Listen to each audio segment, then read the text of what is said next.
అందరికీ నమస్కారం. నేను మీ జమాల్ పూరన్ జహాంగీర్, జర్నలిస్ట్, వాస్తు రత్న సామ్రాట్, నంది అవార్డు గ్రహీత, న్యూమరాలజీ. మరియు ఈరోజు వచ్చేసి హైదరాబాద్లోని డాక్టర్ బిఆర్ అంబేద్కర్ తెలంగాణ రాష్ట్ర సచివాలయం. ఇది గత ముఖ్యమంత్రి కల్వకుంట్ల చంద్రశేఖరరావు దీని అన్ని విధాల వాస్తుపరంగా దీన్ని ఏర్పాటు చేయడం జరిగింది. ఇది చాలా అద్భుతంగా విశాలమైనటువంటి ప్రదేశంలో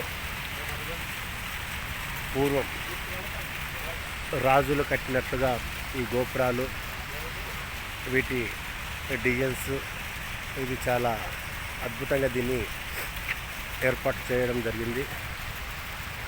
ఇది ఇక్కడ చూడొచ్చు.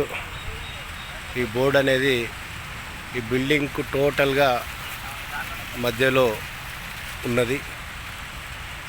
దీనికి ప్రధాన ఎంట్రన్స్ ఏర్పాటు చేశారు. ప్రస్తుతం గౌరవ రాష్ట్ర ముఖ్యమంత్రి వర్యులు శ్రీ యనుమల రేవంత్ రెడ్డి గారు ఈ సెంటర్ ప్లేస్లో ఇక్కడ తెలంగాణ తల్లి విగ్రహాన్ని డిసెంబర్ 9, 2024 ఆవిష్కరణ చేశారు. తెలంగాణ తల్లి చాలా చాలా బ్యూటిఫుల్ ఇక్కడ ఏర్పాటు చేశారు. ఇక్కడ అమ్మవారి ముంగల ఈ తెలంగాణ తల్లి విగ్రహం ఇక్కడ మొత్తం వాటర్ ఫాల్స్ బాగా చూపర్లోనే ఎంతో ఆకట్టుకుంటుంది. దీనికి ఎదురుగా సచివాలయానికి సంబంధించినటువంటి ప్రధాన గేట్ ఇది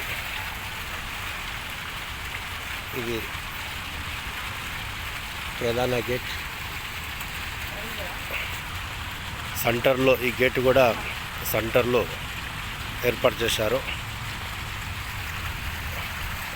ఇక్కడ మొత్తం ఇదంతా సౌత్ వైపు చాలా చక్కగా పచ్చటి గడ్డితో ఇక్కడికి వచ్చే అధికారులకు, వివిధ నాయకులకు, పనుల కోసం వచ్చే ప్రతి ఒక్కరికి ఈ గార్డెన్ చాలా ఉపయోగపడుతుంది. చాలా అద్భుతంగా ఉంది.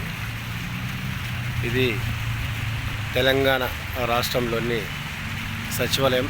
ఈ సచివాలయం చూస్తే పూర్వం పరిపాలించినటువంటి రాజుల పెద్ద పెద్ద భవనాలు, కోటలు, వారి యొక్క నివాసాలు దీన్ని చూస్తే గుర్తుకొస్తాయి. ఇది కూడా రాజులంటే పరిపాలన చేసిన వ్యక్తి రాజే కాబట్టి దీన్ని చాలా అద్భుతంగా, చాలా చక్కగా దీన్ని ఏర్పాటు చేశారు. మీరు కూడా నూతన గృహాలకు తప్పనిసరిగా మధ్యలోని ద్వారాలను ఏర్పాటు చేసుకోవాలి.